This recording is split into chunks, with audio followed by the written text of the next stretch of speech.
Hello guys, welcome back to the channel. In today's tutorial, I'm gonna show you how to send application from Android to Android. Alright guys, first of all, you can go to your Google Play Store application to send application from your Android device. Then after you have your Google Play Store application opened, you can go to your profile, click on this profile button, and here you can select manage apps and device and click on send since we want to send application from our Android device. And here we're going to select application that we want to send to another Android device. And for instance, I'm gonna go with InShot application. Actually, you can select more than one application. You just need to click on it to select it. Then you can click on the send button to start sending the application.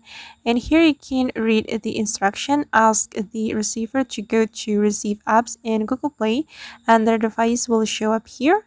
They will also be able to send application to your device. Alright guys, and that's how we can send application from one Android phone to Android. I hope this tutorial will be useful for you. Thank you so much for watching, and if you found this tutorial useful, don't forget to hit the like button, leave your comments, and also subscribe to this channel. See you on the next video.